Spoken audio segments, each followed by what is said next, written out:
Good evening to our listeners.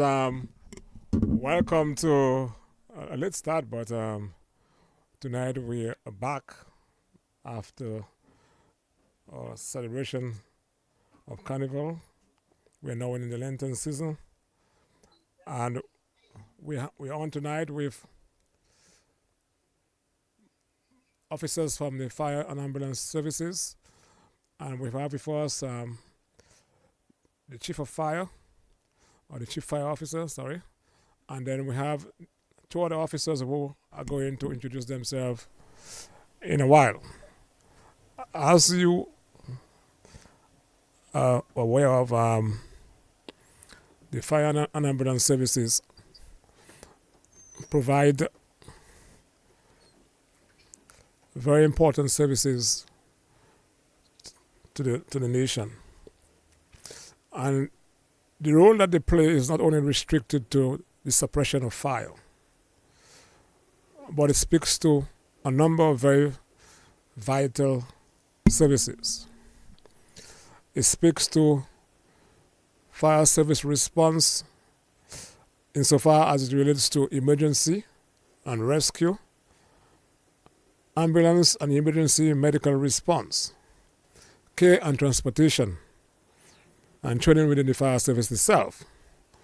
And of course, public safety inspection and the whole issue of disaster management, and the list goes on. Tonight we have with us the most distinguished, Mr. Later, who is the chief fire officer,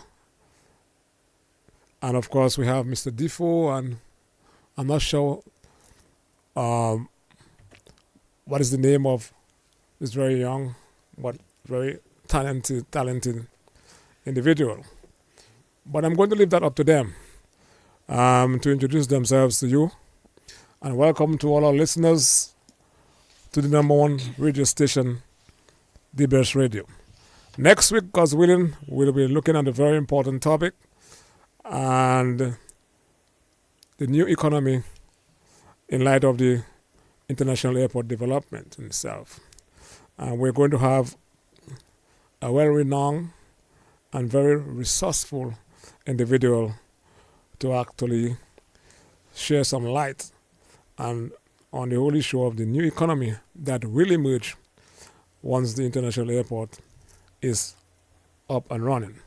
But tonight, when we're finished with you tonight, you're going to have a better understanding of the services provided by the fire and ambulance services, and some of the misinformation tonight will be certainly dispelled yet this evening. I'm going to start with the officer on the left-hand side of the chief fire officer to introduce himself, and then we'll go to Mr. Defoe, and then the fire chief. Good evening, Mr. Minister, and a pleasant good evening to the listening audience. I am leading fire officer Erwin Mitchell, fire officer for the past 16 years, currently stationed at St. Joseph Fire Station. Okay, but tell us something about yourself. I mean, that was so abrupt there. You can do better than that. Okay, by way of information, I am one of the leading emergency medical personnel in the fire and ambulance services currently.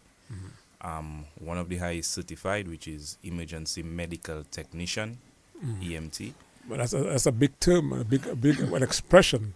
Do you want to qualify that a bit? Because I'm hearing so many people calling and saying about we do not have an officers trained in emergency or trauma and resuscitation.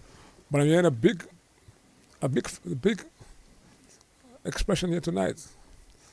Maybe in a while we'll maybe further qualify that. So can you just reiterate what you just said? I mean, okay, and an emergency medical technician is someone who is trained to perform higher levels of trauma management, of resuscitation, and overall patient care in the field, during ambulance transport, and also to interact to give a better integrated level of care with the nurses at the hospital when we get there. We'll get to that a little later as we seek to expound on that, but I was just fascinated by what you just said, and you look like a very young guy.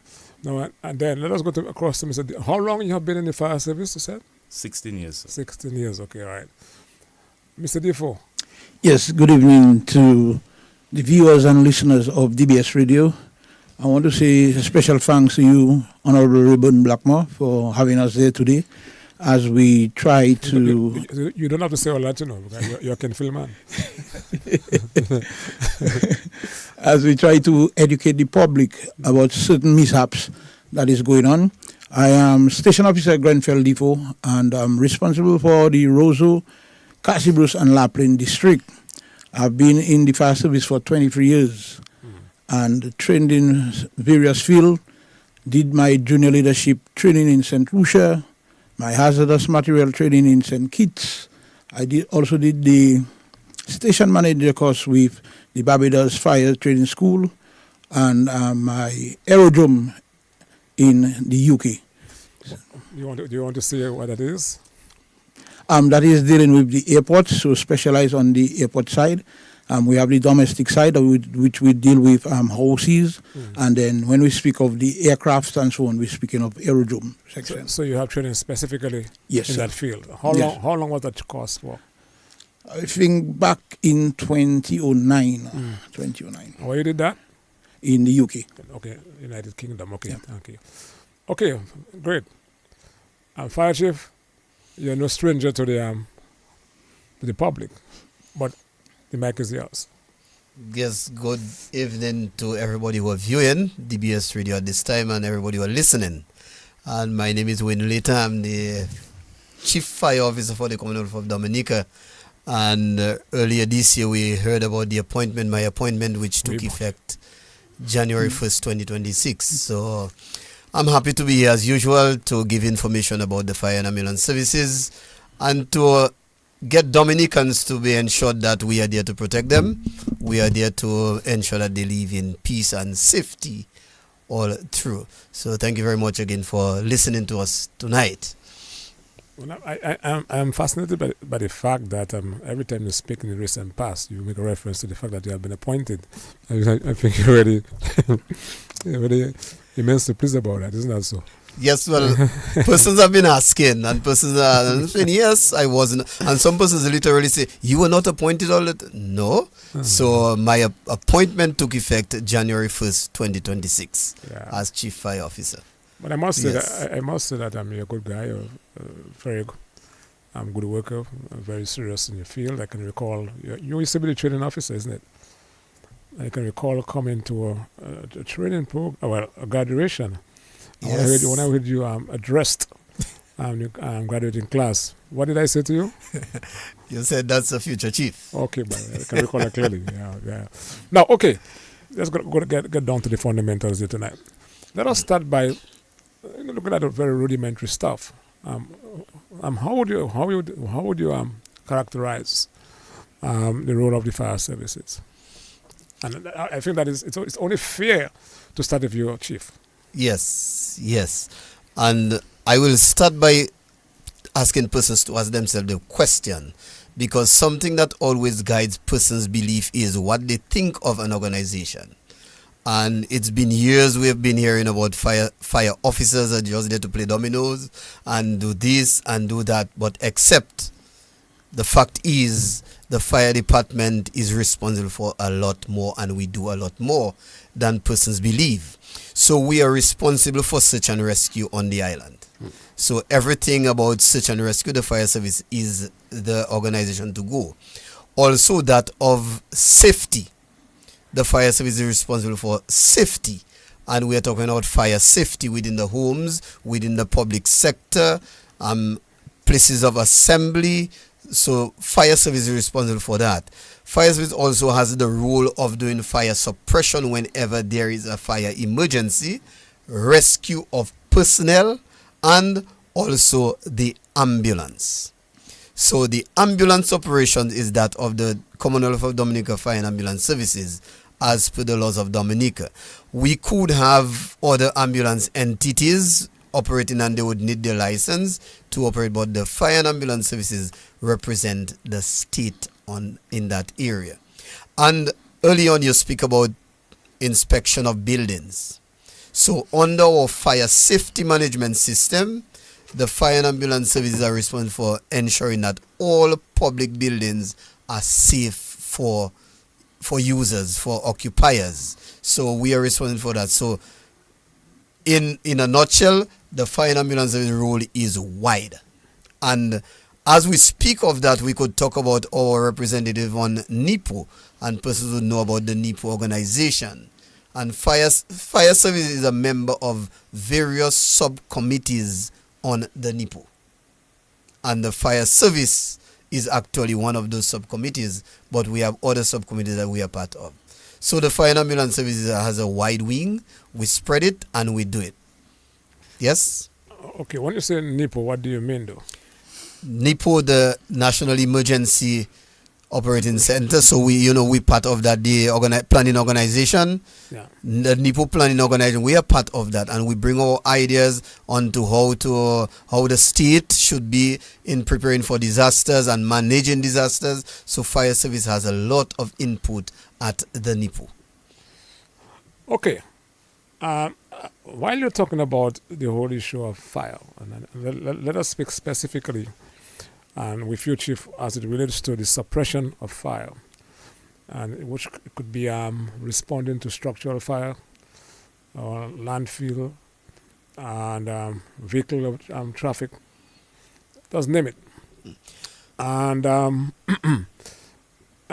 and to clear some misinformation, and maybe we want to just reference the recent fire on March the 1st, which of course was extraordinary insofar as the extent and the magnitude of that fire was concerned. And it was brought to my attention because there's some misconception that the fire trucks had no foam, etc. And I wanted just to explain to the public, when is the use, number one, is that true? Secondly, when it becomes appropriate or necessary, for want of a better term, to use or to apply for? Okay, in Dominica Fire and Ambulance Services, we use what we call AFFF, aqueous film forming foam. But that foam is mainly used for fuel fires and aircraft fires. Mm-hmm.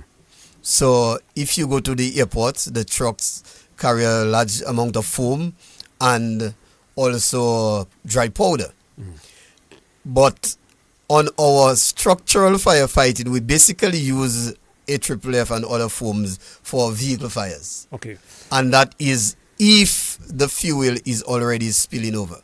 Right. Because what the foam does, it's a quick knockdown, and it, I'm going to use the local term, stifles. Mm-hmm. It stifles the fire. I went touffe. Yes, touffe the fire. Mm-hmm. Because the fire needs oxygen. Right. So what the foam does is prevent that burning element from getting oxygen. So the fire stifles. So I would say an incident like the fire that we just had, the use of foam would basically be no need for that. And the most effective extinguishing system for such fires is cooling. So fires can be cooled, fires can be starved, and the cooling is the best for those type of fires because you actually cool the material which is burning, so then the fire is suppressed. But when you're actually responding to a fire, is it a norm to have some foam on the trucks? And are the trucks equipped with inductors? And if you were to get yourself in a situation whereby you may have to apply the foam? Yes, the trucks are. Okay. Yeah, it's important for us to, because I believe in putting information out there for the benefit of the public, because there are some people who speak because they are misinformed. Others are propagators of misinformation, and they're not really interested in hearing the truth. My way of seeing things, that if at least you can convince 2 people as to what is true out of 20, it is still a win. You get my point? Yeah. Now, going back to the fire though on March 1st, and having made the assessment, when the officers began to work, I just said it was more effective to have used water and instead of foam. And the other issue has to do with the dimension of the hoses. Maybe you want to say something, any one of you, as to the type of hoses that you use and the dimension and reason for so doing, Mr. Defoe. Yes, sir. On our fire truck, we are equipped with 2 sizes of hose. Canvas hose, we have the 2.5-inch hose. Basically, what we use, the 2.5-inch hose, is to bring water to the appliance, or in layman's terms, the truck. And we get volume from that.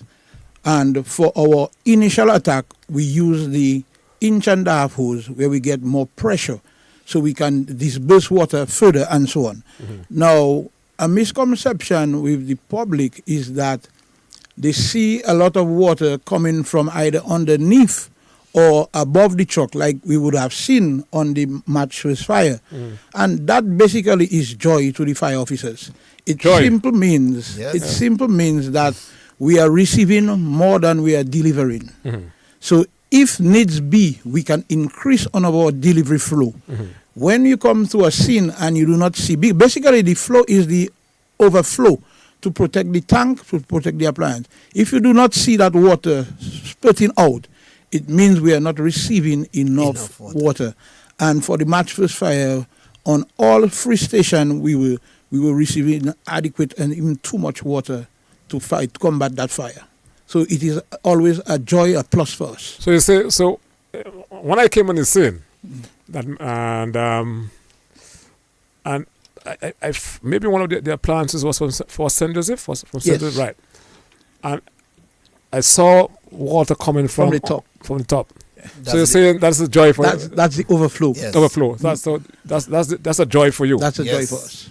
If as a firefighter your truck is not throwing out that water, you begin to get concerned. Yeah. Because it means that the amount of water you are putting onto the fire, you're not getting that amount. Okay. So it becomes a concern to you. So that's why it's always a joy that your truck is overflowing. Okay, having said that though, I really want again, I've done it before, but I want to place on the public record again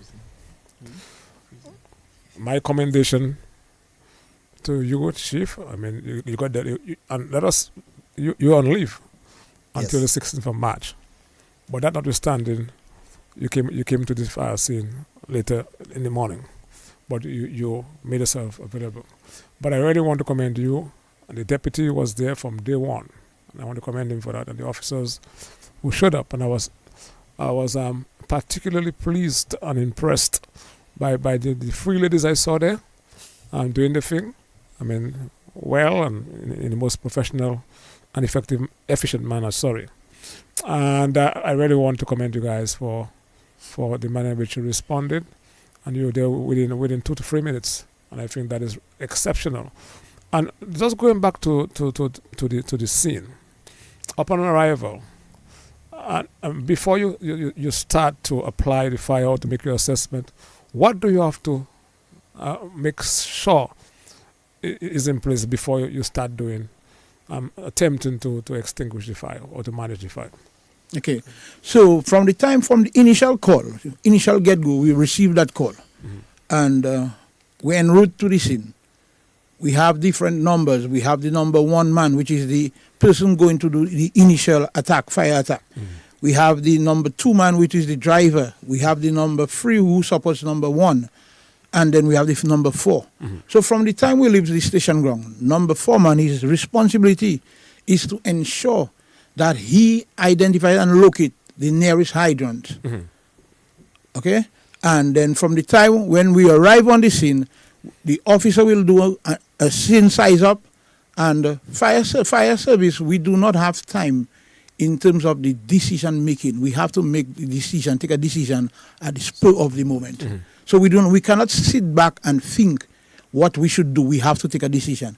And so everybody has their role until we reach and the officer gives his directive as to what he wants to be done. Okay.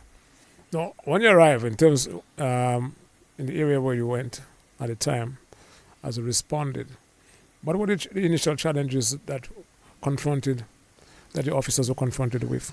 Okay, so our initial challenge was one of the first hydrants we went to. It was a bit difficult to access it in terms of the pool of water and so on, because the valves of the hydrants are underground. Mm-hmm. And sometimes you have they are filled with water, they are filled with debris, so it makes it a bit difficult.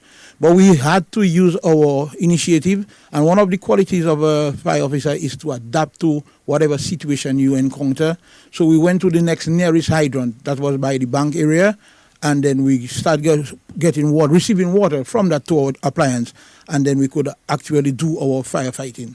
So some people have the concept that we do. It was just that it was a bit difficult. So because we were supposed to know your station ground, then we went to the nearest hydrant where we could gain access water, and the water we accessed was more than enough, should I say.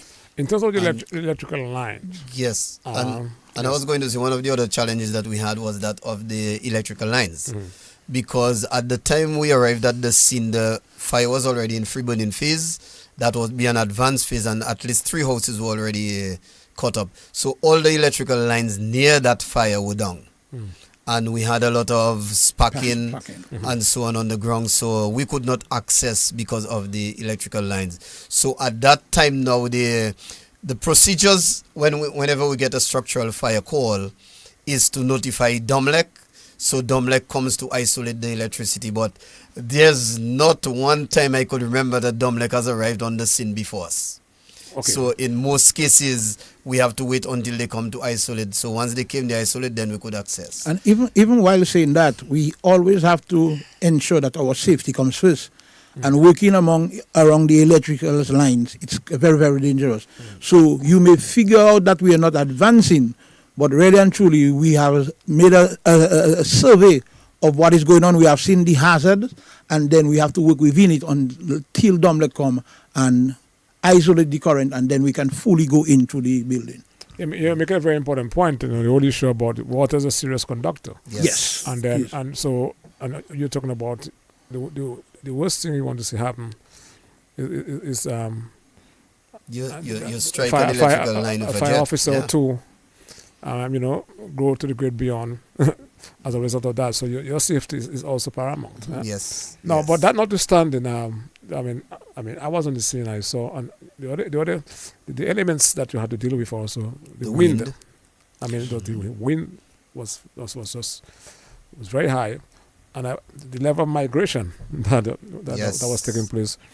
And I want again to commend you guys for saving a number of buildings, etc. Yes. Just there, because I also heard, it was brought to my attention that there's a notion, I use the word notion, that the trucks that were handed over on Wednesday, mind you, the intention was to have done so the Friday before, and then the Monday, yes. And Monday was the fire, that they were not used. Is that at all true, Mr. Defoe? No, that is absolutely untrue. So basically, receiving the call, a full-scale turnout was set up, and then, as I said, when the officer reached, he now has to make an assessment and a decision now to either get additional resources, and we felt it was important to get additional resources, so hence the reason for we had to bring in the new appliance. We also brought in the appliance from Granby and the appliance from St. Joseph with full staff. So that is why we had a surplus amount of personnel that was on duty, and also the off-duty officers who, once they are made aware of the fire, they will respond. That is one good thing with our fire officers, we support each other. So we had about 4 appliances on site. Yeah, it's important. But everything couldn't just come in one time because it's a process, you know, and then you call back for your resources and so on, and then you get what you want. Yeah, Yes. and then I think one of the smart things that I saw was the manner in which you actually located your assets on the scene, because I wasn't aware that the Jolly's Pharmacy building, they had a part towards the back that was so extensive in terms of the structure itself. And not until I walked at the back towards the gas station, where the truck, one of the trucks that we handed over, was actually located, Yes. and to have prevented the further migration of the fire. Yes. And I think that was smart thinking. And so we have a number of people on the Facebook page, and was saying, congratulating you guys, Chief, Mr. Defoe. Thank you. And somebody just say, Miss Edwards just said to you, congratulations, Mr. Later. Albinois is also listening. And someone is saying, when you're asleep in your bed, fire officers are up working. You understand? So at least caring for patients, other things. So people are actually acknowledging the priceless work. I use the word priceless because you cannot attach a nominal fee to what value, to the tremendous work that you do. Okay, yes. So we have dispelled that whole notion of trucks not being used, and they were there, and then Mr. Nathan, while we were there, I mean, the whole issue of it appears like we had the fire came, and we went by our stuff and so somebody to buy 2 trucks the next day.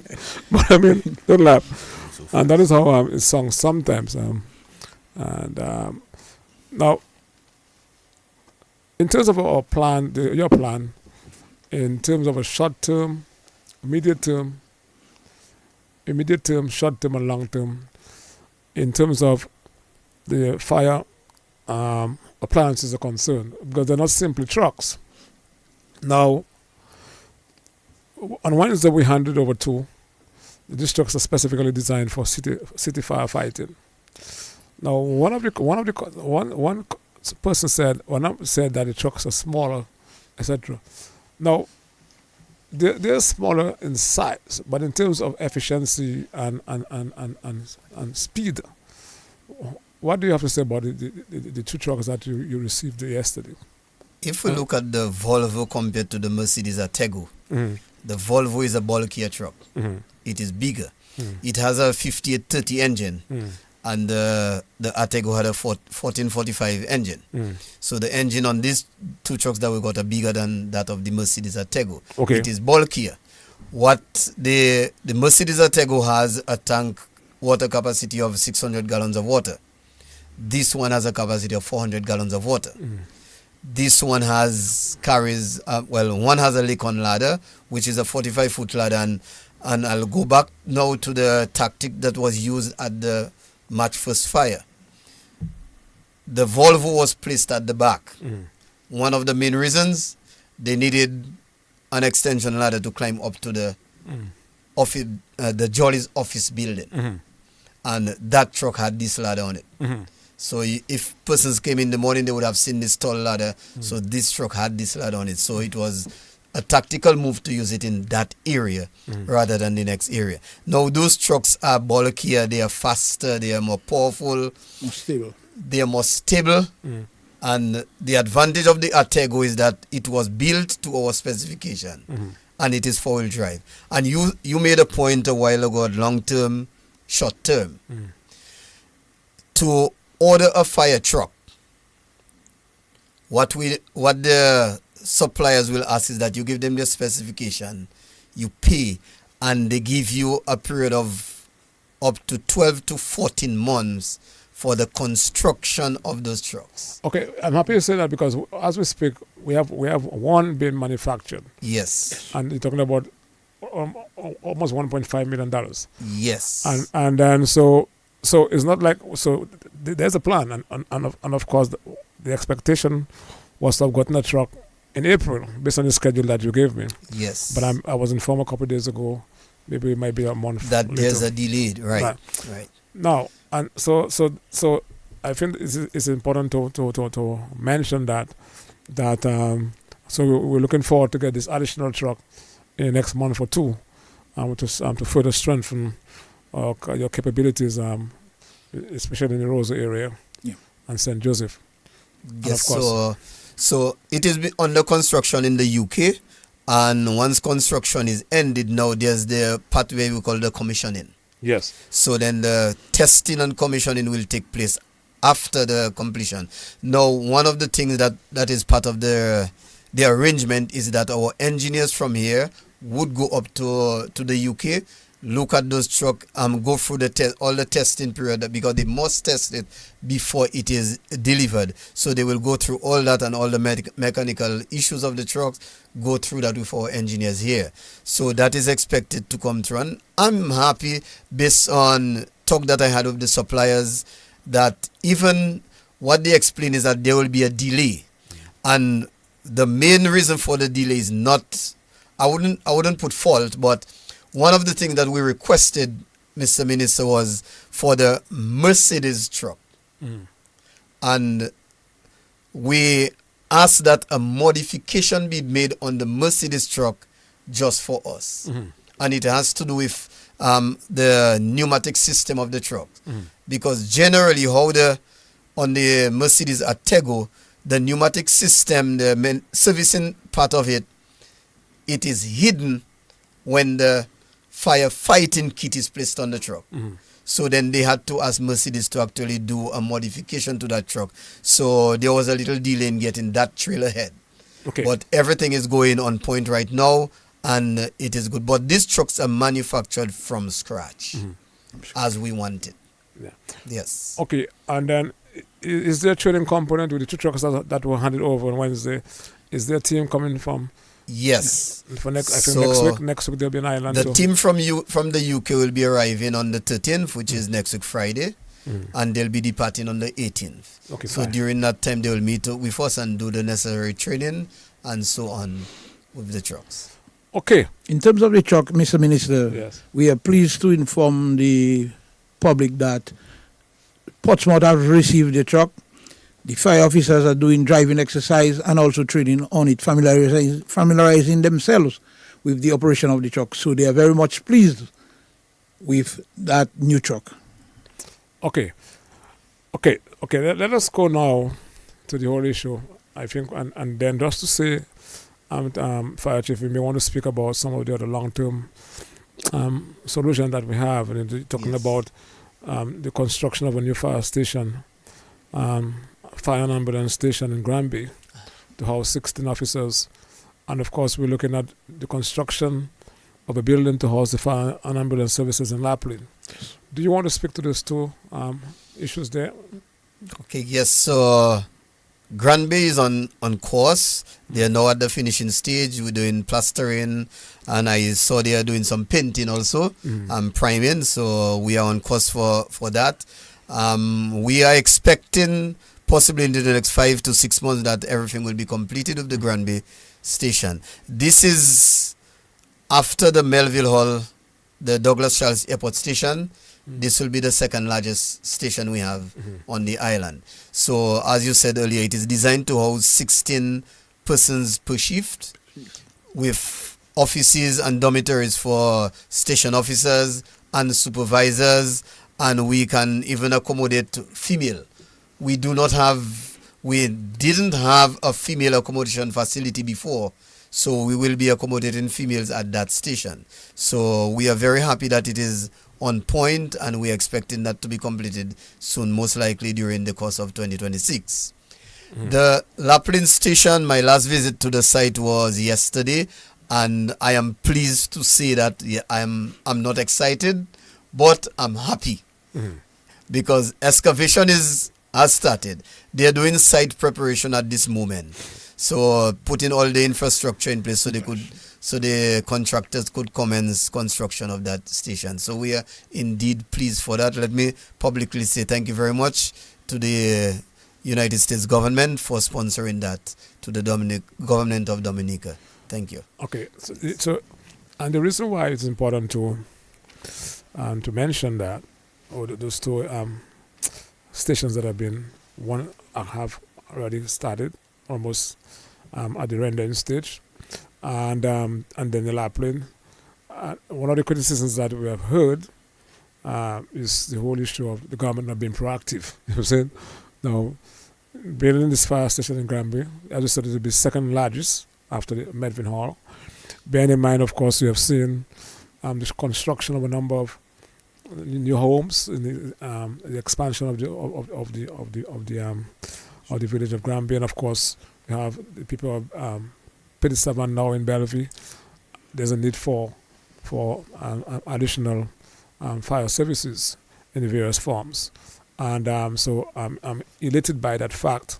And of course, Lapland will lead to a further decentralization of the services, and where we're going to have fire appliances and ambulances, etc., to service that catchment area, so to decentralize the services. So that has been proactive. Yes, and if I may add to this, if we look at I'm going to talk about the Granby district. Let's look at that part of Dominica. Fast development, Yes. and development is increasing, and therefore we need to have the necessary emergency response in that area for that level of development that is happening. So it is fitting that we have that level of station built, and most likely to increase the amount of personnel responsible for that area. It is a very fast development area, the south. Right. Let's look at La Plaine. Presently, we only operate an ambulance response in the La Plaine district. But is the ministry's plan to improve that to include firefighting? Because as at present, the Roseau district is responsible for firefighting, fire suppression and rescue in the La Plaine district. Well, it's not possible. Well, again, at the time you had this road on the other side. But Yes, we had the back road and Granby assisted and so on. So that in itself, and again, if the fire and ambulance headquarters, let's say, is in La Plaine, you have the close proximity of the other areas like the Grand Fond, Yes, correct. Yes, etc.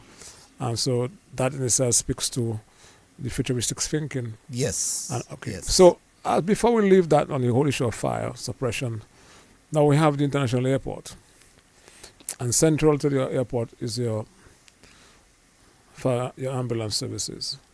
The airport will not be able to operate without that. And I know you have been in dialogue with the contractors to advise us to the specification that you need so far as the fire trucks are concerned. Yeah. Yes. Yes. So as recently as 2 Fridays ago, we actually had discussion on the procurement of the fire trucks and ambulances for the international airport. So we have been heavily involved with the airport development committee and so on. So we are working towards getting everything in order. We are looking at training for fire officers. That was also discussed. Training and certification for fire officers working at the new airport and so on. So we are in the discussion with the committee on that. Okay, before we leave, because I know the trucks, and including the other one that's been built, manufactured there. Yes. We'll have it ladder. But one of the things that we're currently looking at, the department is looking at, the ministry is looking at, is to further increase the capabilities. Because we're talking about, as we speak about the development of the country, you're going to have buildings maybe going beyond. The financial center is 6 floors. Yes, correct. Then we're going to have buildings that are maybe in time to come. And so we need to have a specialized truck. What you could call them an aerial ladder truck. Yes. That is modest mechanized.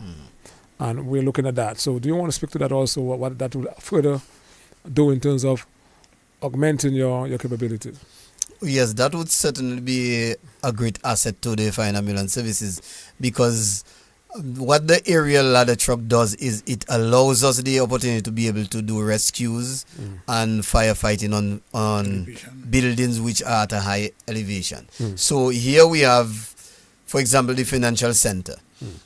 6 floors, the ministry 5 floors, and fire officers would have to walk up the steps. If we have and carry the equipment if we have any fire up there. But with one of those turntables, as we call it in the fire service, we could actually access, and the one that we're looking at could actually access the 5th floor. So it would make it easier for fire officers to do rescues and bring equipment if there's an incident in that area. Yes. So these are very good equipment to have, and yes, it's futuristic, but we have to prepare for what happens in the future. Yes. And not too far from now. So, Yes. Yeah. Yes. So yeah, good stuff. Now let us go to another area that has caused much public discuss. And strangely, by some people are in the medical field, and they continue to repeat that rendition, and sometimes the melody is in the wrong key. But this is part of the democratic process. Now, there's the notion that when there's a vehicular accident and the fire service responds, that the officers are not trained in trauma and resuscitation and other aspects, that the ambulances are not properly equipped. Now, I want to speak to that. Firstly, is that true? Are your officers not trained in trauma and resuscitation? I'm going to allow leading fire officer Mitchell to deal with that part, but I'm going to say one thing before. I did my EMR training, and I did also advanced first aid training, and a doctor was my instructor in Dominica, and that was 14 years ago. We have more up-to-date training presently, because what I learned back then, they're teaching things which are even more advanced, sophisticated. But I'm going to allow LFM Mitchell to deal with that, because he's one of the persons who is actively involved in doing training within the organization. Okay. In that field. So I'll allow him. He's an instructor also? Yes, he is. Okay. Certified instructor. Okay, fine, cool. Okay, Mr. Minister, what I will say to that is that this statement is absolutely far from the truth. As a matter of fact, it's as far from the truth as could possibly be. Like Mr. Lita, I did my first EMR course in 2014. I joined the department in 2010, and I met people in the department who already trained at EMT levels. We have people like Fireman Tony John Baptist, Tony John Baptist. We have Mr. Vidal who left. Emulating these people, myself and a few others in 2014, we had at least 20 people trained at EMR level. Out of that 20, we had 6 being trained at instructor level. And this training came directly from the American Health and Safety Institute. So they ensured that they left instructors in Dominica, who from then on have been ensuring that every batch of fire officers coming in from recruit training is trained at EMR level. Now, EMR, Emergency Medical Responder, that is the first level of advanced first aid. So it's not ordinary first aid. That's when people get trained in resuscitation, in airway management, in extrication, in patient packaging, and all various forms of patient care that the ordinary man maybe going to Red Cross for a certificate would not get. Okay. So every batch of fire officer from 2014 onwards has been trained at those levels. Now, let us, maybe, I know for the past 4 years, for matter of fact, that tremendous emphasis has been placed on that area. And I think in the recent past, we had the support from St. Lucia, I think, was it so? Yes.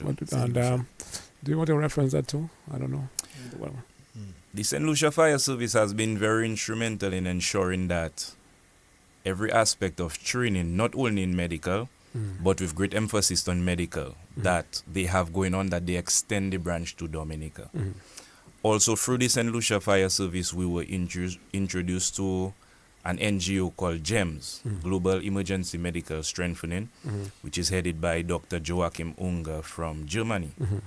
And in 2023, we embarked on getting members of the Dominica Fire and Ambulance Services trained. As a matter of fact, every member of the fire and ambulance service was trained at a higher level of medical response through GEMS.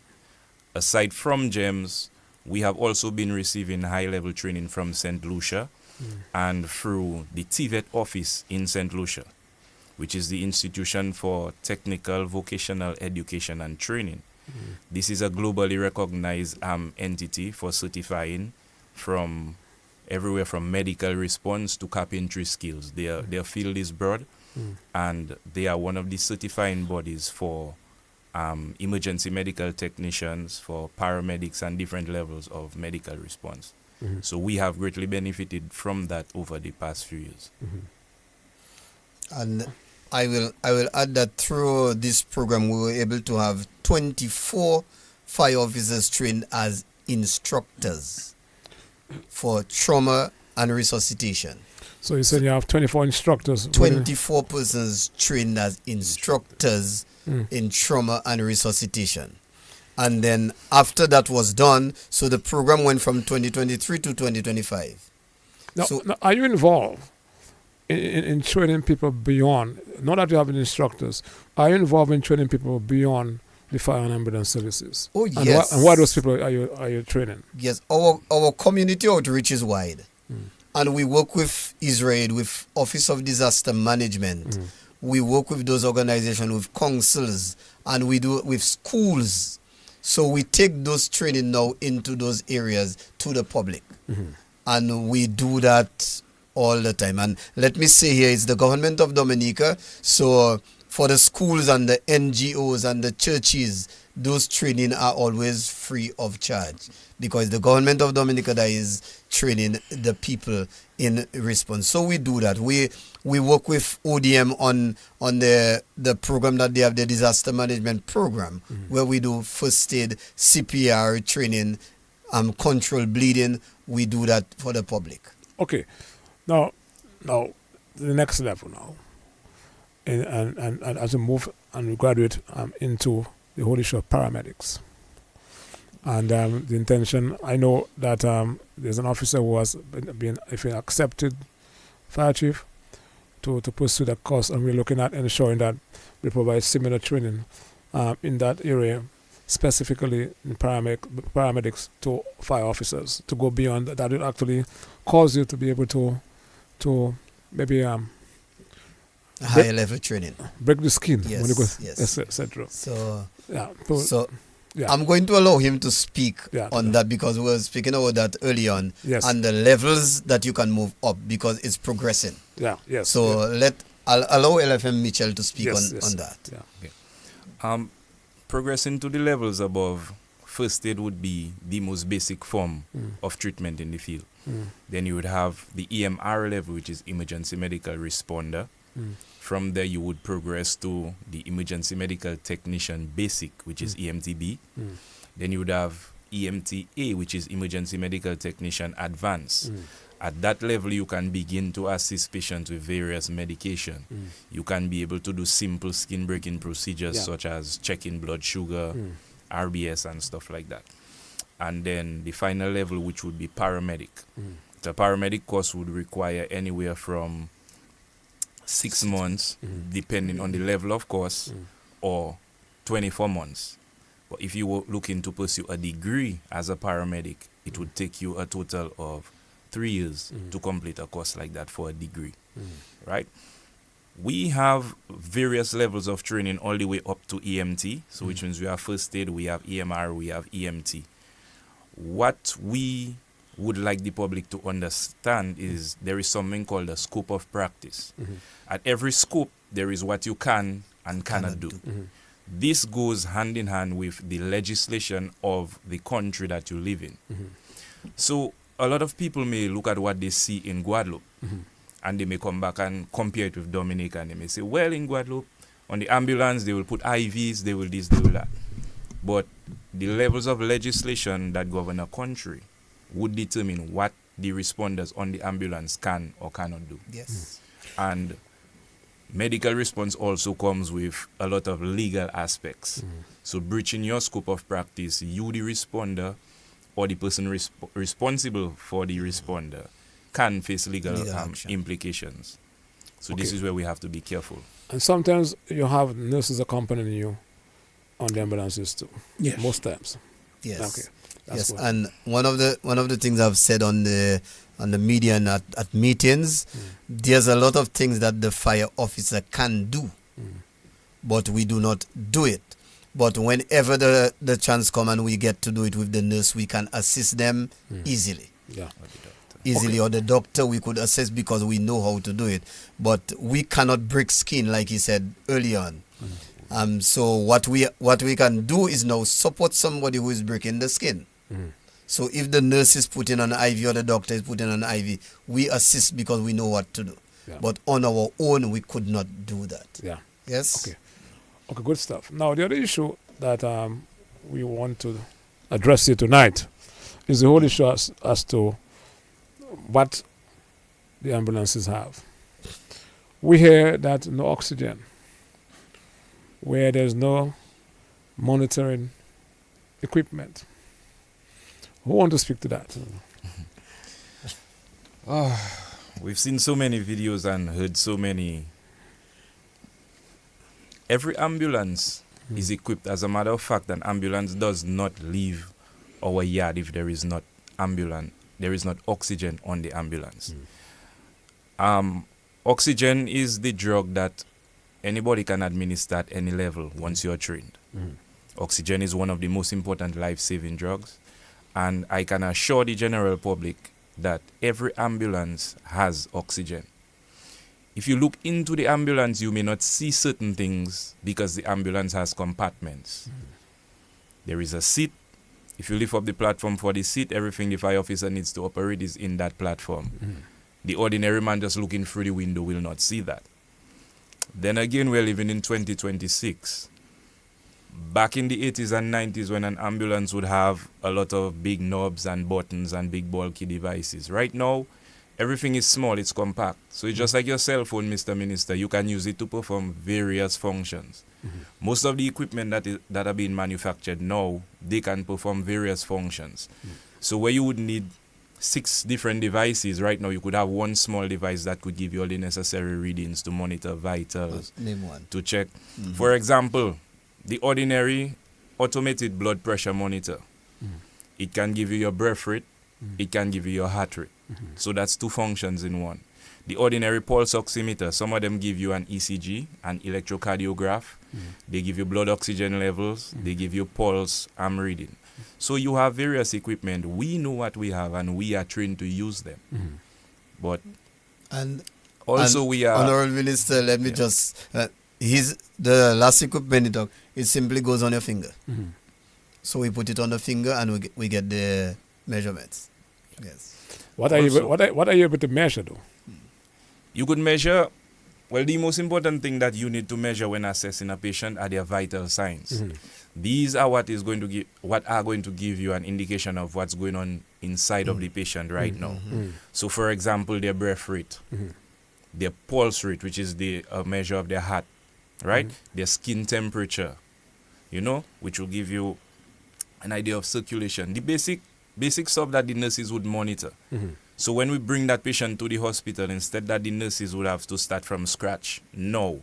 We already give them what is known as baseline vitals. And that is one of the steps that we're moving into to get that practice better documented. So by the time we get to the hospital, instead of having to give the nurse a verbal report, we could hand them over a document with all the necessary vitals that they would need to start the procedure for that patient. Now, the ambulances, and Chief, for any one of you, because all of you guys are so remarkably knowledgeable. And the ambulances, I know that, for example, the last one, you made a very important point that some of the equipment are smaller. But what because they're saying that you can monitor the people's heart, you can monitor the oxygen, you can empty ambulances, etc. Something happened on the Bayfront once, and somebody called me and told me they bought an empty ambulance. So, Fire Chief, can you explain the various pieces of equipment, how you want to call it, you have on the ambulance? It's mostly the last one that we got. Okay, a basic ambulance has a stretcher, what we in the fire service call a gurney, and oxygen. That's basic, and then dressing equipment, bandages, yes, gauze, pads for control bleeding. So these are basic. We have stethoscope, we have for monitoring our BP and so on. We have this on the ambulance. So this is basic. Yeah. What the last ambulance where you made reference to it that we got, there is some additional equipment that were placed on the ambulance, which include the cardiogram and those heart monitors. So these are additional equipment. Now, in the ambulances, which people call MT, every ambulance, if you go into it, there's what we in the fires we call an ambo bag. And the ambo bag is a bag that the EMT or whoever takes and go to the patient. Inside of that ambo bag has everything, including an oxygen, a small portable oxygen tank. So it has everything that the ambulance operators need in that bag. Yeah. Okay. So the last ambulance that we have the cabinets, so we could pilot, and it is for future operation of the ambulances, because we want to stock up our cabinets with additional equipment other than our ambo bag.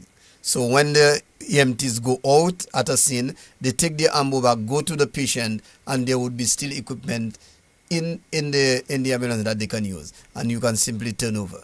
Because one of the things with the ambulance operation, and we experience that a lot in the Roseau district, sometimes the ambulance leaves base, and I'm going to use a time, let's say 9 o'clock, shift change. And that shift, that 2 persons on the ambulance sometime return back to base sometime about 12 o'clock. So they must have equipment in that ambulance for that. And one of the things that we do whenever we have ambulance calls is after every call you must disinfect. So presently the Dominica Fire and Ambulance Services, we spend a lot of funds on buying disinfectant sprays, because we have to disinfect on the run. Except if we have a bloody ambulance, we must come in to wash it out. So we have to disinfect on the run. But that's not something that we had before. All ambulances come in and they would use the bleach and detergent and do the disinfecting, because we had fewer calls. But presently there's more calls and they have to disinfect on the run. So you have to ensure that you have material to pack up your ambo bag on the run. And that's what the cabinets are for. Yes. Good evening to our listeners. We're speaking to the fire chief and along with 2 other officers, and those of you listening on your devices, and those of you following on DBS Radio's Facebook page. And thank you for your comments, and fire chief and your officers. Most of the comments, they're very, very favorable, which means that you're doing a good job. Yes. Now, in terms of the future plans, and after, just before the COVID-19, we had something like 14 ambulances, isn't that so, Fire Chief? Yes. And the intention, of course, of the ministry and the government is to ensure that the busy districts like Roseau, Portsmouth, and Marigot at all times have more than one, and 3 at least in Roseau, and two in Portsmouth, and 2 in Marigot. At one stage we were there, but because of the tremendous stress that was about to bear on the ambulances during COVID-19. So we are going to get back to this point of ensuring that is in fact done. Now we're expecting in the first instance 2 additional ambulances, Mr. Fire Chief, of course, to ensure that Roseau has at all times more than one, and also Portsmouth. Now those ambulances, Fire Chief, will have to actually have additional stuff that you just made reference to. Yes. So moving forward, and that's part of the ministry's plan, that the ambulances that we order, they come fully equipped, and with even more. And if we could take on example the one that we received recently, the design of the interior is different from what we used to have. More cabinets, wider space for doing the work, and for storage of more equipment. So we are looking at moving forward. This is what we would like with our ambulances, and that they will come fully equipped. So you have made reference of 2 that we should be getting shortly, and those 2 are the same style, same design of what we got already. Right. Fully equipped and with all the cabinets and more space and modern amenities in those ambulances, and even in some cases a sink to wash the hand. So we could have that in those ambulances. So moving forward, this is what we are going to be having as our ambulances. Now, I'm not sure if Mr. Diffie wants to come in there. You will so decide among yourselves. In terms of going to an accident and you may have to extricate someone who's trapped in a vehicle. You may have to use a spreader. There's we have been hearing about, and I've heard people in the medical field, but making these comments that you don't have a jaws of life. You don't have to extricate people. Can you shed some light on that, any one of you? Responding to accident calls, and we have to advise the Dominican public to drive with due care and attention, because recently we have been responding to various accident calls where we have to extract the wreck from the victim, and for that, well, the well-known jaws of life comes into play. We have the spreaders. And these are not just the only extrication tools we have. We have various other extrication tools in the thing. We have things like hacksaws and cutters and so on. So the fancy word jaws of life, a lot of people, it is very important and we appreciate it, but that is not only the extrication tool we have. But right now we are equipped, and we want to thank the government of Dominica to making sure that we have jaws of life, we have spreaders. In fact, we have additional jaws of life. We didn't just get on the appliances 1. I think we got 2 of each size. So we have 4 on each appliance. So it is commendable, and we want to thank the government of Dominica for making that available to us. And Mr. Minister, this is another person who is very involved in extrication. And earlier on, the station officer said, remove the wreck from the person. So to the fire service, this is extrication. Not remove the person from the wreck, but remove the wreck from the person. So oftentimes we have seen videos where we are at motor vehicle crash incident scenes, and persons are complaining that the fire service is not doing this and they're not doing that and they're wasting time. So as an EMT, the first thing that the EMT does at the scene is ensure preservation of life. So the officer in charge of extricating the person would actually tell the EMTs, ensure that the person is alive, and if they need sustenance, do that before they remove them from the wreck or remove the wreck from them. And the jaws of life, like I've always said, is just one piece of equipment. And I'm going to make reference again to 2 incidents that we had that both officers are very familiar with.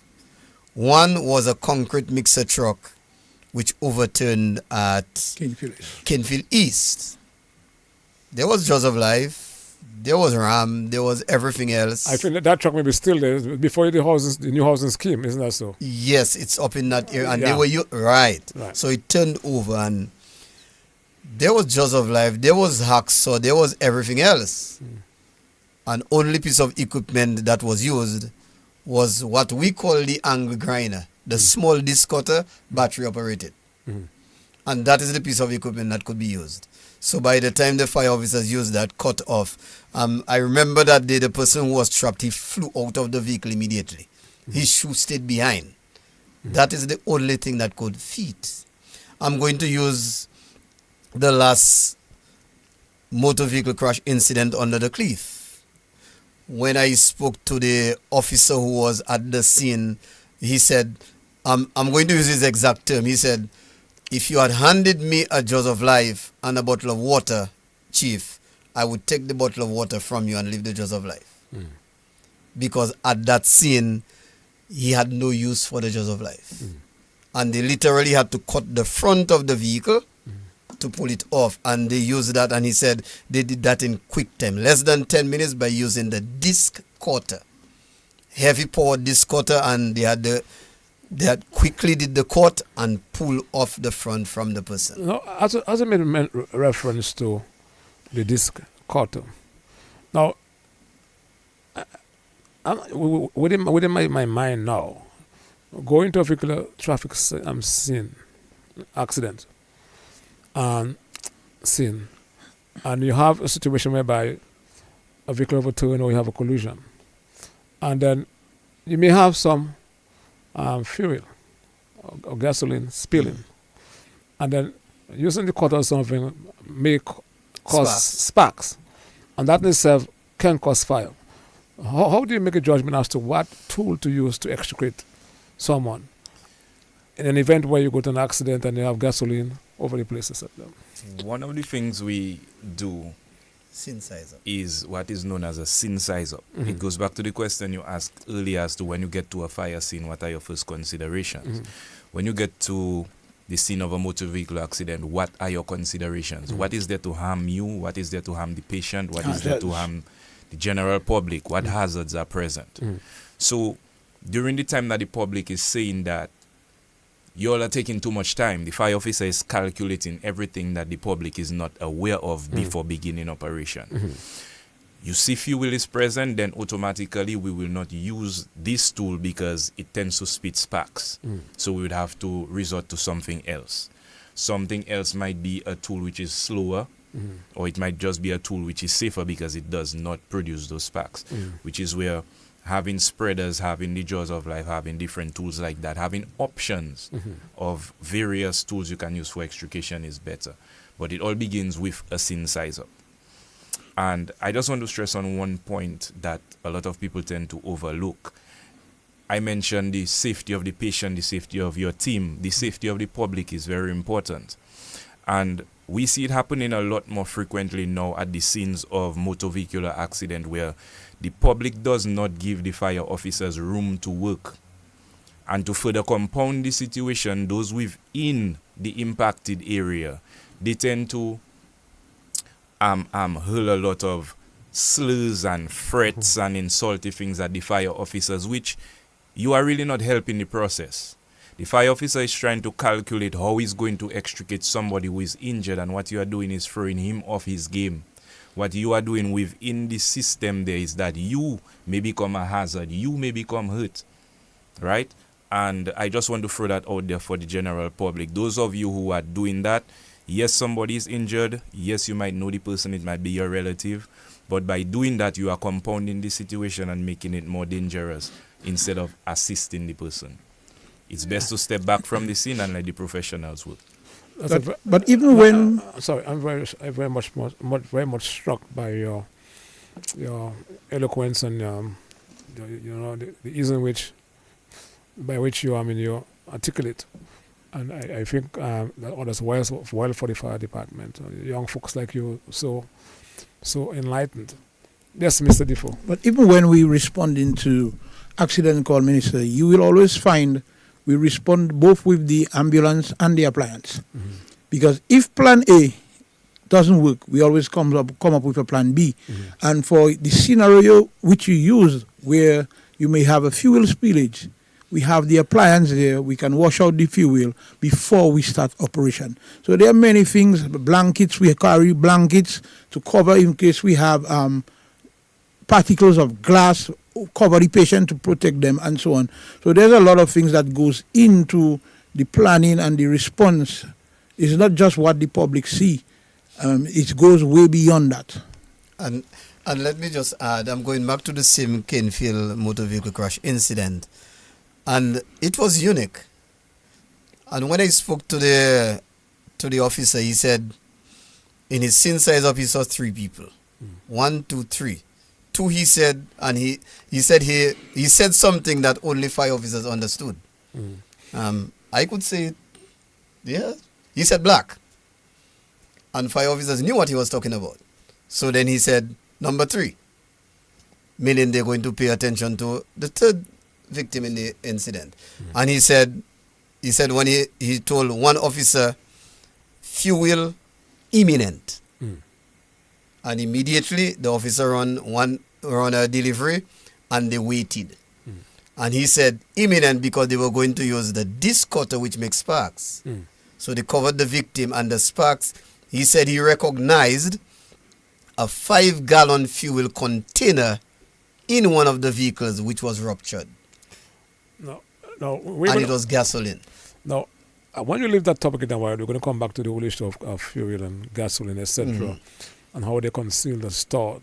And it goes back to the need for more regular safety inspection by the fire department, especially the commercial space and houses, Yes. etc. And we'll talk about that just now because, but I actually stopped briefly during that last accident under the cliff. I think I recognize a fire officer who was there because he's from Massac, Black Diamond. I spoke to him, and we spoke, and it was a real funny scene, you know. Yes, it was. So it's a challenge this challenge is challenges that you have to face, and there's no textbook exercise that can tell you how to respond when you meet this kind of fluid scenarios. How to be quick thinking, and it can only come from your training and your understanding of the situation. So I want to commend you for that. Yes. We have a number of people on the Facebook page, and there's someone is saying the fire department should make sure that commercial buildings have alarms, smoke detectors, etc., sprinklers. Maybe you want to speak to that in a while, Fire Chief? Yes. Someone is saying, congratulations to the fire officers. You're well trained and well learned. Yeah, I want to concur with that because I'm particularly I'm impressed by all of you. But most of the very young guy at your left, Fire Chief, maybe first time I'm recognizing him. Congratulations, of course, the public. Members of the public are saying that, so that's good stuff. Yes. Now let us go to the whole issue of public education insofar as it relates to public safety and the whole need to embark on a continued approach insofar as it relates to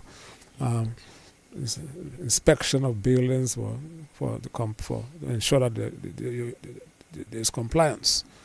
And one of the reasons why I'm saying that, it was brought to my attention that in one of the buildings, within close proximity of where the fire was on the first, gasoline was being stored in one of the buildings, and the fire was threatening buildings on the other side, Patty Shack, and the Raffles area, etc.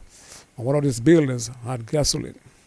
And so your intervention, therefore, at the time, averted what could have been, a real, extraordinary disaster scenario. But hence the need to ensure that you have this continued inspection of buildings to ensure that there's safety compliance. Maybe you want to go back to fire drills that you used to have before in public buildings and commercial space. And what do you have to say about that, Mr. Defoe? Okay. I'm gonna. Fire Chief, yeah. I worked in the fire prevention unit for a number of years, and here is something that I'm going to say here. According to the laws of Dominica, for the storage of petroleum products, gasoline, you need a permit, whether it's at your home. You need a permit. The permit that you get for that, and we are talking about, you can store no more than 45 gallons of gasoline, because that would be either for your vehicle, for your generator, that thing. But beyond that, you would need a license from the Ministry of Trade. To get that license, the Ministry of Trade works in collaboration with the fire service. We go to your site, visit, and ensure that your storage facility is proper. You have the necessary fire prevention articles like your smoke detector, your fire extinguisher, and we have to ensure that, and when that is in order, your building, the room where you're storing is also supposed to be of a good standard. And when that is in order, then the Ministry of Trade gives you permit to purchase. So a lot of persons who purchase their 5 gallons and 10 gallons and add it up, they may go to the gas stations and full in. One other thing that we have to ensure, and we have worked with the gas stations, the service stations on that, the issuance of fuel in containers which are not certified containers. So the containers that persons go to the fuel station to get gasoline, it has to be a certified container for the storage of gasoline. And we can even go further to the color of those containers. Diesel should not be stored in a red container. Gasoline should not be stored in a yellow container. And these are the certified containers for the storage. Because the yellow containers are for diesel. And the red containers are for gasoline. So the service station knows the certification. So when persons come in, they will tell person, I cannot put fuel for you in that container. For example, Clorox bottles. It's a no-no. Why? Because the container was not built for that type of material. And a gasoline could actually melt some of the containers that you put the gasoline in. Now, something else with certified containers is that whenever you're storing fuel, there has to be a breathing space. So, for example, the 45-gallon drum can actually take 50 gallons of gasoline. But it has a mark on the drum at which you must pull it to the maximum. And we'll leave it with a 5-gallon space for breathing of that gasoline. Because if not, you can have an explosion. Okay. Now, let us go to someone, Kenrick LaRock. He says, saying that the fire department should make sure that commercial buildings have fire alarms, smoke detectors, and sprinklers. Okay. Yes. To the sprinklers. Now, buildings which are 5 floors and up must have a sprinkler system. How many buildings in Dominica do we find that high? So what we have, for example, in the ministry building, financial center, we have what we call a dry riser. So you don't have the sprinklers, but you have the dry risers, which will allow for water to be in that system up to the final floor. And on that final floor now you can have connections. So the ministry building, the aid bank, those buildings, the financial center have this facility for that. And let me talk about the financial center, for example. It was designed and persons, I will tell persons it is a safe building to go in, and here's the reason. Each floor, if there is any incident, has what you call a lobby approach to the staircase. So if there's an incident up at the financial center, you cannot use the elevators. You could use the staircase. Now the lobby approach, what happens, the first door coming in, it is self-closing, comes back on its own. It has a push bar. So once you push it, it comes back. And there's smoke seals. That shuts off now. The lobby stays free from smoke. So once you go into the stairwell, smoke will not be in that stairwell from the fire. So the stairwell now becomes a safe place. Something about the financial center, again, that's a feature that persons do not know. The stairwell has it's a fire resistive nature of 90 minutes. Meaning you could be in that stairwell for a period of 90 minutes and nothing would happen to you. And at the end of the stairwell, there is an exit door with a push bar. You cannot come in, but from when you're going out, you simply push the bar and it takes you out. So these are fire safety issues, installations that are put into such buildings. We are not ruling out sprinkler systems. The type of buildings that we are setting up now, we would advise persons to install sprinkler systems.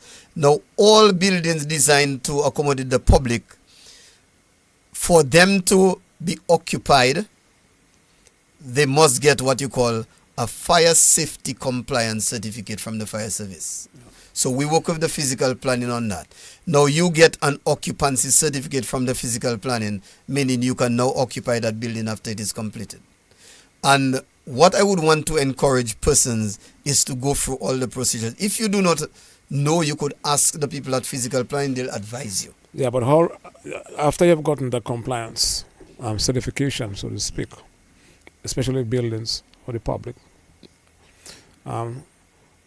what protocol do you have in place to ensure that there's compliance Okay. beyond So- that initial period? So 1 year thereafter, 2 years thereafter, 3 years thereafter. Because I've been to some public places, to be quite honest with you, some workplaces, and it's very hot, and the kind of stuff that people sell, and especially if it's during the summertime. So those are issues, of course, you have to take into consideration. So I'm saying, what happens next after that initial certification of compliance? Okay, so we need to go back to the drawing board in some cases a lot of times, because what happens is for that certificate of compliance to be in place, you must meet the minimum standards. If you do not meet the minimum standards, you do not get the certificate of compliance. But at the end of the day, operating of those public space, I will say this way, Honorable Minister, we flag it when we get it, but a lot of those public spaces operate without even the proper physical planning permission. And I will put it this way. A lot of residential buildings built for residents are now commercial buildings. And according to the Physical Planning Act, for this to happen, you must have what you call a certificate of change of occupancy. Okay, fine. And in a lot of cases, it does not happen. So you find out that this place is a supermarket after the fact. Okay, so I get your point. And then we work with the physical planning to try to get those things corrected. But we're at an education stage in Dominica, and I think in fire prevention, it is engineering, education, and enforcement. So you're talking about somebody may have a building for residential. So next month is the supermarket. That's right. Or something. Okay, That's right. Yeah. Now, in the tourism sector, it's a bit better regulated because there's the Tourism Accommodation Act. And in that, there's a section which says that for you to be able to house or accommodate visitors, you must have a fire safety compliance certificate. Okay. So in that way now, all the hotels and so on, they come, and their certificate is for 1 year. So you get a certificate for only a period of 1 year, and then it has to be renewed. And it is renewed upon inspection. Yeah, somebody said it maybe it's time for all business places to upgrade. Yes. The emergency kits by adding. So I know one of the by adding smoke detectors and etc. and sprinklers. And the issue of smoke detectors, that's also an important point. Now it's 10:30, and I know you have to go all the way down to Benz. I didn't realize the time was going. Yes, that fast. and then I'm not going to keep you guys there beyond that time. I think it has been a very very instructive program. I am immensely pleased with you guys, the manner in which you have expressed yourselves here tonight. It shows that without actually referring to any written text, and it speaks to your wealth of knowledge and the passion that you have for the job. And I have said before, what you do is priceless. And again, what I saw, I've never seen a fire like that in my life. And I'm still starting to understand what actually happened, what I saw, and the element of risk that your officers were exposed to. And of course, the number of people who were under the blankets, sleeping at the homes in the natural habitat. And then when people, especially men, are covered in the blankets, they have no intention of getting up. Right? So it's easy to get up next day and to criticize while you guys are exposed to the elements and high winds and live wires, electrical wires, having to battle with trying to open hydrants, etc. And to have done what you did to protect the other buildings and to manage the fire and to eventually have it extinguished and to prevent it from spreading. The whole block could have been on fire. The whole of Rosa could have been on fire. That whole area could have been on fire. Because the fire was already on the other side. Patty Shack. It was moving towards Raffles. It was going to go at the back towards the gas station. And I think the placing of that truck, one of the trucks that we just handed over, was smart thinking. So, your final comments, also a commendation against you, Chief, and your officers. And tonight again is a further display of your commitment and brilliance. And I want to commend you for that. We did not take any calls tonight because I wanted the information to go out. If somebody's lucky, we can take one before it's 10 if somebody's lucky. But the intention of this program is to provide information and so because on the talk shows, so many calls coming in, people expressing. So we have to allow those of you who are doing the work in your field to give out the information, in a very impassioned manner.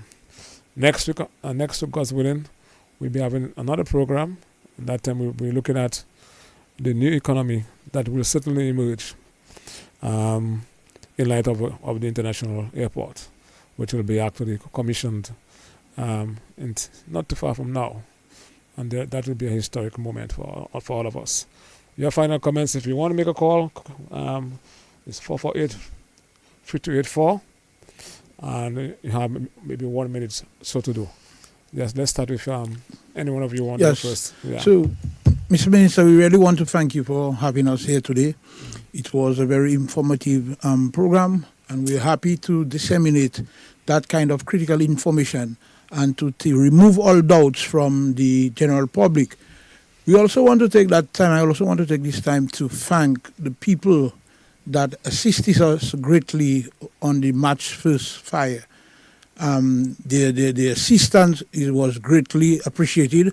I think we saw a video, and we must make mention of that, where a building caught fire and some individual used bucket to extinguish it. And for that, we applaud them. And we really want to say thank you. Thank you for having us. Thank you for DBS Radio for having us as well. Yes. Okay, for my closing comment, I would just like to send out a message to the general public. The fire service carries out regular inspections of areas of concerns and other businesses, not to have fun or not to harass people, but for situations exactly like what we dealt with on March 1st. Because from the time I've been in the department to now, Jolly's Pharmacy has never denied us entry whenever we ask for an inspection. So for those who have gone there, I think the majority of us in the service now have gone there. As soon as we heard the call and we heard it was around that block, we understood the mission. We knew the layout of Jolly's, we know where manufacturing is, we know where the storeroom is, we know where everything is. So that helped us better organize the response and how to attack, knowing where to cover and how to prevent flame spread. So to the wider public, whenever the fire service asks for an inspection of your place, it's for your safety and to be able to serve you better. That's my basic final comment. And putting that on record, just before the chief speak, we did 2 inspections of Jolly's the previous week before. And it was a good thing that we could have done it because we had first-hand knowledge of what was in here and what to expect and how to go around. And you knew where the storm was. Yes. Yes. We have a pretty good idea of the layout of the entire block from one end to the other. All the way up to the Flamboyant Hotel and on the other street, what's the name of that street? Castle Street? Yes. All the way around the block. So we knew how to set up, we understood the mission. We knew, and Jolly's has always cooperated with us 100%. So we are advising other businesses, other companies, do the same, it's for your safety. Yeah, it's amazing that you're saying that because I met Owen there, and of course, I'm a very calm guy. I felt real sorry for him, composed, like, and just watching this thing there, happening, watching his gym going, watching. I mean, it's just something else.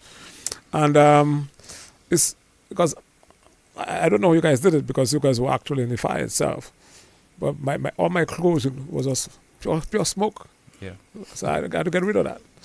You get my point. So I can imagine what you guys gone through. Like we're watching Oren there. I think we really have to our hearts already go out for the business owners and some of the employees who have been displaced.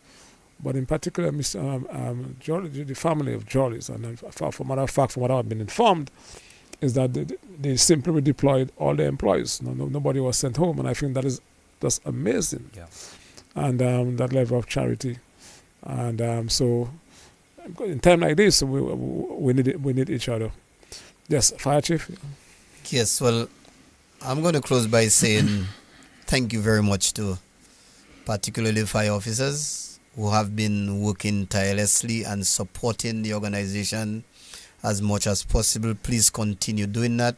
You have the support of the chief and management in doing that. We will do our best to ensure that the fire service always remain a thriving agency, always important, and always do our work. And going back to the March 1st scene, I want to say special thanks to the police officers who were on the scene. And most fire officers will say this is maybe the best that they have seen the police show their duty during any such incident. And when you look at the security that was at the place, persons couldn't enter within the incident scene. And I want to say hats off to them. They worked well all through the night and kept it tight, and we were able to work well during that time. So thank you very much to all the police officers who were there and all the police officers who continue to do their duties when we have motor vehicle crash incident. The fire service and the police work as almost as a tag team. Well, so we do a lot of things together. So we are partners in working. And I just want to say thank you very much to them also. I think that's a very amazing point that you're making, because the control that we had at the scene, and you have to think of the possibility, how do you suppress possible crimes, and so that was smart thinking. I saw the chief of police there, the assistant commissioner of police for crimes and operation, and some other officers there. Many officers were saw on the scene there, and I think that is how the assignment has to be executed going forward. And because what you do not want is for onlookers to become fire officers on the scene also. Yes. I've seen situations whereby people will wrestle the fire officers with the hoses and say you're too slow. And I think that is the way we have to go going forward. So folks, thank you very much. Drive safely home. Thank you. And people say that a very informative program. And they're saying, who's Michelle there? Anybody Michelle? Michelle. Michelle. People call him name there, you know. Well, you're something else. And so somebody knows him. Yeah, well, man, a young man, you know. So yeah. So well done, folks. Have a nice night. Thank you very much. Thank you very much. Thank you for having us. Saying well done, fire officers. Well, I say Mr. Blackmoore, but that's your night. Well done. And let me see here.